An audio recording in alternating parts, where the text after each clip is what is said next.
Hi, welcome everybody. It's a dreary November day, so it's time for soup again.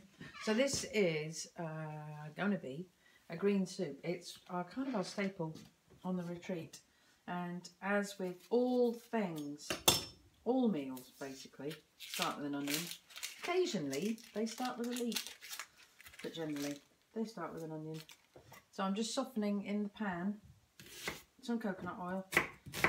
Everything starts with an onion and some coconut oil. Sometimes it has garlic, but mainly it's in my house, it's coconut and onion. Okay. At the moment I'm feeling a little bit depressed because I just read the back of the bouillon, and it has maltodextrin in it, which is from corn. It's basically sugar. So I wish I hadn't read it, because if I didn't know, I wouldn't have to stop using it. I'm going to have to think about that. So think carefully about bouillon. Damn it. So delicious. Right. This ugly bugger is a celeriac. Some of you will know celeriac and some of you won't. See if you can get a good look. Bit of an ugly bugger. This is great instead of potato. As you probably gathered by now, we kind of avoid carbohydrate. And celeriac is, especially if we're at work and we need to do like a 12-hour day, the last thing we want in the middle of the day is some potato. So we use the celeriac to kind of thicken out the soup, and it does a very, very good job. It's also delicious, cut thinly and fried in a mixture of oil and water, just a sort of spoonful of water, and it becomes, oh, it's just delicious. It's kind of like a vegetable version of toffee. Beautiful. Anyway, so there's some of that.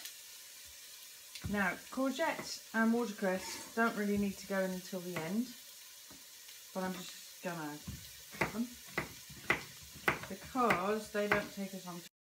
Sorry about that, somebody phoned. I forgot my phone was a phone. I thought it was just a camera. Right, I'm just putting in some fennel, which is lovely and aromatic and very, very good for you.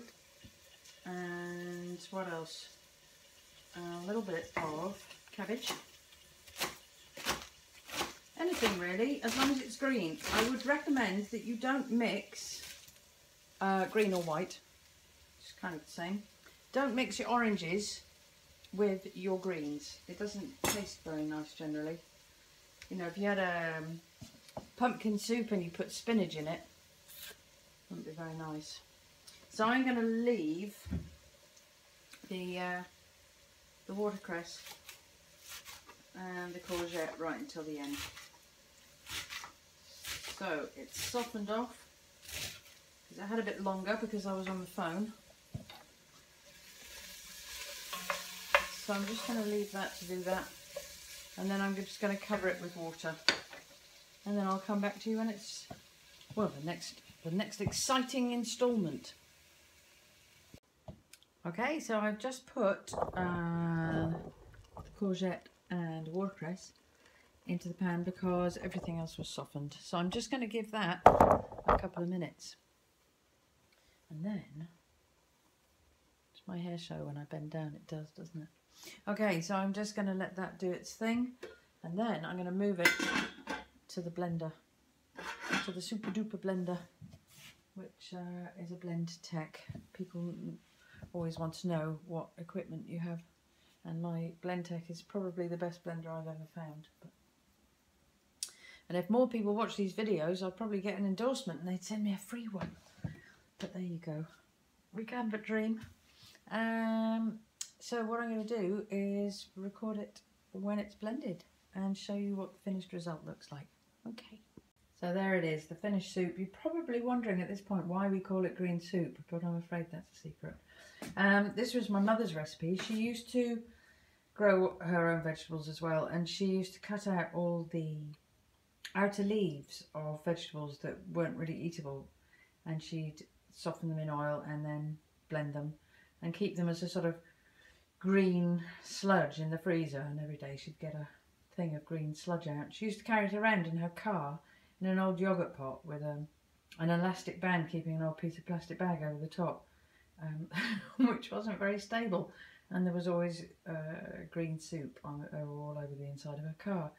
But incredibly nutritious. It's a wonderful, wonderful dish, and I have to say that Fran at work has completely perfected it and maybe even improved on it. So I hope you try it and enjoy. It is delicious and very, very good for you. And proportionally, just one last thing. By the way, I haven't added the bouillon. I'm trying to wean myself off, so it's just Himalayan salt and pepper.